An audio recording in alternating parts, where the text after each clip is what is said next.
가장 뜨거운 이슈. 오늘의 헤드라인. 출발 새아침 헤드라인 인터뷰.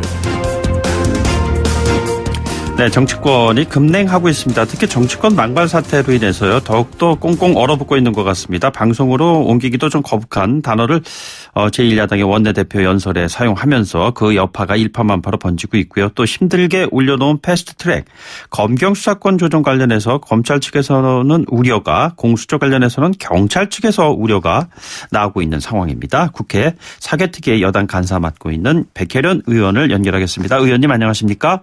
네, 안녕하세요.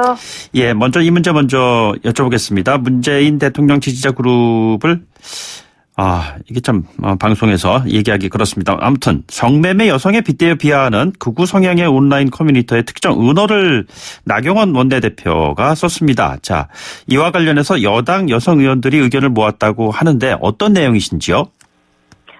저희가 지난번에 나경원 원내대표의 사퇴를 촉구하는 성명서를 발표했고요. 네네. 오늘은 이제 전국여성위원회 차원으로 나경원 원내대표 망언을 규탄하고 사퇴 촉구하는 집회를 할 예정입니다. 지금 나경원 진짜 지금 사회자님께서도 입에 담지 못하고 있으신데요. 정말 여성 유권자에 대한 심각한 모욕이고 이건 제1야당 원내대표로서 또 판사 출신 여성 원내대표로서 도저히 할 수 없는 말이라고 생각합니다. 네네.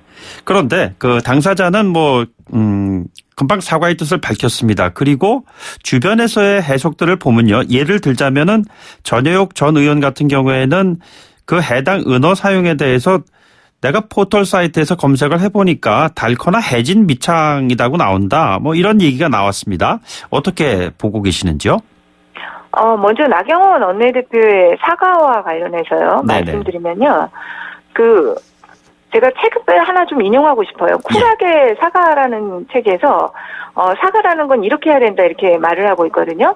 자신의 잘못을 인정하고 피해자의 상처와 분노에 공감하며 진심 어린 사과를 하고 구체적인 행동 계획과 사후 처리를 약속하는 게 진정한 사과다. 사과문의 기본적인 공식이라는 거예요. 그런데 네네. 지금 나경원 원내대표의 사과는 전혀 그런 사과라고 볼 수가 없습니다. 그리고 또 전효옥 전 의원이 옹호하고 나셨는데 저도 이 단어를 몰라서 네네. 인터넷에서 쳐봤어요. 예. 그랬더니 국어사전에 나오더라고요. 국어사전에 나오는 의미는 이 말이 맞습니다. 근데 일반적으로 전혀 사용하는 말이 아니죠. 일반인들은 알 수가 없는 말입니다. 저도 법조인으로서 웬만한 은어 같은 경우도 많이 알고 있다고 생각하는데 사실 전혀 몰랐던 말이거든요. 네네. 그런데 그런 말을 공개적인 연설석상에서 했다. 그럴 때 당사자가 그 말의 의미를 모르고 썼다고 한다는 것은 사실 믿기 어려운 말이죠. 청취자분들의 이해를 돕기 위해서요. 나경원 원내대표의 얘기를 인용을 하면은 문 대통령의 극단적 지지자를 지칭하는 과정에서 그 정확한 의미와 표현의 구체적 유래를 전혀 모르고 특정 단어를 썼다. 이렇게 얘기를 했단 말입니다. 근데 진정한 사과가 아니라는 말씀이시잖아요. 그렇죠. 피해자에 대한 진정한 사과가 있는 게 아니죠. 그거는 그리고 공식적으로 이 문구가 기자들에게만 전달이 됐지 한 번도 공식적인 석상에서 나경원 원내대표가 이거에 대해서 사과하는 걸 저는 못 봤거든요. 자, 어떻게 해야 한다고 보십니까, 그러면은? 이 부분에 대해서는 반드시 정치적 책임을 지셔야 된다고 봅니다. 네네. 이거는. 제1야당의 원내대표로서 이 정도의 막말을 하시고 그냥 그 정도의 사과문으로 넘어가실 수 있는 문제는 아니라고 보고요. 예. 반드시 정치적 책임을 져야 하기 때문에 저희 여성 의원들은 원내대표직의 사퇴를 요구하는 겁니다. 정치적 책임이라고 하면 원내대표직의 사퇴를 그러면 의미하시는 건가요? 그렇죠. 최근에 한국당에서 5.18 망언 의원과 관련된 그런 문제도 많이 제기되고 있는 것 같습니다. 그 연장선상에서 전체적으로 정치권에서 이 같은 상황이 펼쳐지는 배경, 이유 어떻게 바라보고 계십니까? 지금 이제 아무래도 그런 막말과 정치적 혐오를 부추기는 말을 하는 것이 일부 지지층에게는 또 지지를 받는 그런 형상들이 있습니다. 특히 자유한국당 같은 경우는 지금 거의 정말 국유화되는 것이 아닌가 이런 굉장한 우려들이 있는데 특정 집단들에서 그런 막말을 했을 때 선호하고 굉장히 박수를 쳐주고 이런 분위기에 너무나 쉽게 동화되시고 전체 대다수의 국민들은 보지 못하고 있는 것이 아닌가 굉장히 우려스럽습니다. 네. 예를 들자면 또 다른 예입니다만 최근에 그 자유한국당 김무성 의원이 청와대 폭파 발언으로 논란의 중심에 섰는데 청와대 청원 게시판에는 김무성 의원을 내란죄로 다스려달라. 국민청원이 오늘 아침에 제가 보니까 20만 명을 훌쩍 넘어섰어요. 의원께서도 검사 출신이시지 않습니까? 이 부분을 어떻게 보고 계십니까? 내란죄로 다스려달라 이런 청원이 들어와 있습니다. 사실 내란죄가 이게 굉장히 법리적으로 엄격하게 규정이 돼 있습니다. 그래서 정말 김무성 의원의 이 막말은 굉장히 큰 문제이기는 하는데 제가 법리적으로 볼 땐 내란 선동으로 보기는 좀 어렵지 않나 보입니다. 사실 그 대법원이 2015년 전원합의체에서 이석기 전 통합진보당 의원 내란 혐의를 판단하면서 단순한 그런 사실을 언급하는 거 이런 거로는 좀 내란 선동이 될 수 없다 이런 표현을 한 적이 있거든요. 네네. 그래서 그 부분은 법리적으로는 좀 어렵지 않을까 싶기는 한데요. 네네. 그러나 그것이 법적 처벌이 어렵다고 해서 그냥 넘어가서는 안 될 문제라고 봅니다. 이렇게 국회의원들이 경쟁적으로 내뱉는 가격한 표현 그리고 범죄 행위를 선동하는 듯한 행동은 반드시 그거에 대한 책임은 물어야 된다고 보고요. 이렇게 정치에서 말이 제일 중요한데 이렇게 사리분별 못하고 망발을 일삼는 행위는 근절돼야 되고 또 반드시 내년 총선에서 그렇다면 이것은 국민의 심판을 받아야 된다고 봅니다. 알겠습니다. 지금 여러분께서는 FM 94.5MHz YTN 뉴스 FM 김호성의 출발새 아침을 듣고 계십니다. 더불어민주당의 백혜련 의원과 이야기 나누고 있습니다. 검경 수사권 조정 관련해서 좀 말씀을 좀 여쭤보겠습니다. 지금 공수처법 관련해서 말이죠. 권은희 안, 백혜련 안 두 가지가 함께 패스트트랙에 올려져 있는데 두 가지 내용에 관련된 사안을 좀 쉽게 설명을 해 주신다면요.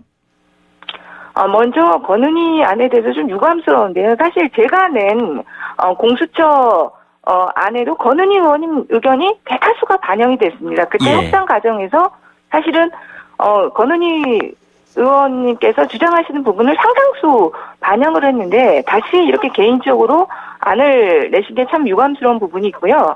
이제 두 안에서 지금 차이라고 한다면 일단 공수처장의 임명 문제와 기소권 부분이 좀 가장 큰 차이가 있을 것 같습니다. 국회 동의가 필수냐 아니냐 이 부분 말씀하시는 건가요? 네, 그렇죠. 네네. 네. 그런데 이제 제가 낸 안도 원래 공수처장 임명 방식을 바른미래당에서 주장했던 부분을 받아들여서 낸 안이에요. 예. 그런데 그 안에 결국 공수처장이 국회의 야당의 동의가 없이는 사실 추천이 될 수가 없는 구조로 이미 되어 있습니다. 제가 낸 안이. 네네. 거기에 그런데 권은희 안을 국회의 동의까지 또 추가를 한 거죠. 오히려 공수처장의 임명에 저는 국회가 너무 관여하게 되는 방식이 되어서 정치적 중립성을 해칠 우려가 있다고 보이고요. 네네. 그리고 기소심의위원회라는 걸 설치하게 되어 있는데요. 일반 시민이 기소 여부에 대해서 결정을 하게 되어 있습니다. 네네. 그런데 이 제도가 아직 우리나라에선 한 번도 시행되지 않은 제도이고 예. 논의도 있었지만 아직 우리나라에는 시기상조다 이런 의견들이 대다수 의견들이었습니다. 네네. 검찰에도 아직 없는 제도이고요. 예. 그런데 이것을 공수처에만 놔두는 것은 문제가 있다고 봅니다. 지금 기소심의위원회라는 것이 청취자분들이 좀 이해하기 좀 어려운 것 같은데 예를 들자면은 법정에서의 배심원단 같은 역할을 한다고 보면 되는 건가요? 네, 그렇습니다. 자, 그것을 그러니까 지금 실제로 네. 기소를 할 수 있느냐 없느냐 자체를 일반 시민들이 또 결정하는 구조인 거죠. 그렇죠. 그렇게 돼 있는 것이죠. 네. 그 안이 권은희 의원이 아니고 백 의원께서는 그 기소심의위원회를 통해서 결정하는 것은 아니다라고 생각을 하고 계시는 것이죠. 그렇습니다. 왜 그러냐면 지금 이게 공수처가 설치되는 것이 검찰의 권한을 줄이고 견제와 균형에 입각한 원리에 의해서 구현돼야 되는 것이거든요. 네네. 그런데 검찰에는 기소심의회라는 게 없지 않습니까? 정권적으로 검찰에서 기소권을 가지고 행사할 수 있는데 공수처에만 이렇게 기소심의회를 두게 되면은 네네. 공수처가 검찰과의 관계에서도 그 역할을 제대로 하지 못할 우려가 굉장히 크다고 봅니다. 예. 문무일 검찰총장이 수사권 조정안 관련해서 공식 입장 표명을 좀 연기를 한 것 같습니다. 국회에서 어떠한 보완책 논의가 이루어지고 있는 게 있는지요? 현재까지는 사개특위 자체가 지금 정상화가 되지 않은 상황이라서요. 네네. 예, 사개특위 정상화가 관건입니다. 예. 사개특위가 정상화된다면, 그리고 또 이제 바른미래당의 원내대표가 오늘 선출이 되거든요. 네네. 그렇게 되면은 또 사개특위 위원 사보임과 관련한 문제가 있을 것 같습니다. 그런 예. 부분들이 해결되고, 이제 논의가 시작돼야 되지 않을까, 그렇게 봅니다. 예, 그러면 오늘 바른미래당의 원내대표 선출 그 이후에 사개특위 그 위원들 사보임 문제까지도 포함한 논의가 이루어지겠군요. 네, 그러니까 그렇게 될 것으로 지금 예상하고 있습니다. 왜냐하면 2명 원내대표로 출마하신 두 분이 다 사개특위 위원들을 전과 같이 돌리겠다, 뭐 이런 공약을 내거셨기 때문에요. 예, 예. 네. 자, 그리고 또 한 가지, 어제 경찰에서 입장을 발표했습니다만 제2의 검찰화를 막기 위해서 검찰과의 인사교류 제안을 주장을 했습니다. 이것을 어떻게 보시는지요? 공수처에 대해서 검찰의 영향력 줄이자는 원칙론에는 동의합니다. 그런데, 제가 낸 그 안에는 공수처 검사 중에 검찰 출신이 2분의 1을 넘지 못도록 제한하고 있는데요. 네네. 경찰은 그거를 이제 4분의 1로 제한하자, 이런 주장을 냈습니다. 그런데 제가 볼 땐 4분의 1은 너무 과하다고 보이고요. 네네. 같은 논리라면 지금 경찰에 대한은 공수처 안에 없습니다. 예, 그러면 또 경찰에 대해서도 그걸 제한을 해야 되는 거 아닌가, 이런 문제도 발생하고요. 네네. 그러니까 그 공수처 내에서 검찰의 영향력을 어느 정도 제한하자는 취지로 이미 그 제한에 비율이 들어가 있기 때문에 이 정도면 어느 정도 합리적인 안이 아닌가, 그렇게 생각합니다. 예, 지금 패스트트랙이 궤도에 지금 올라섰지만 이것이 끝이 아니라 시작이라고 하고 있습니다. 국회에서는 지금 소통의 장을 펼쳐가지고 이 문제가 해결이 돼야 될 텐데 오히려 꽉 막혀 있는 상황인 것 같습니다. 앞으로 국회는 어떠한 상황을 펼쳐야 된다고 사개특위 의원의 입장에서 말씀을 하실 수가 있을까요? 지금 저희 당에서는 계속 자유한국당에게 국회로 돌아와라, 장애투쟁이 아니라 정말 국회가 있어야 될 곳은 국회라는 것을 누누이 말씀드리고 하고 있는데 그게 쉽게 풀리지는 않고 있습니다. 그러나 지금 이제 민주평화당에서도 원내대표가 새로 선출되셨고 오늘 바른미래당에서도 새 원내대표가 선출되게 되면 원내 협상의 조건은 성숙한 것으로 보입니다. 그렇다면 자유한국당의 그 국회 보이콧, 장애투쟁의 명분은 부족하기 때문에 너무 오랜 시간을 그 장애에서 보낼 수는 없으리라고 봅니다. 결국은 추경도 있고 국회로 돌아오시게 될 것이라고 생각하고요. 네네. 그러면 그런 협상이 이제 잘 되면은 저희 사개특위도 정상화시키고 그 사개특위 내에서 지금까지 얘기됐던 많은 것들을 함께 이야기하도록 하겠습니다. 장애투쟁 중인 제1야당 한국당과의 물밑 접촉이라든가 이런 거 하고 계십니까? 원내에서는 적극적으로 지금 접촉을 시도하고 있는 것으로 알고 있습니다. 네네. 그렇다면은 그 다음 주 정도부터는 뭔가 좀 논의 그 틀 안에 들어올 수가 있다고 판단을 하고 계시는지요?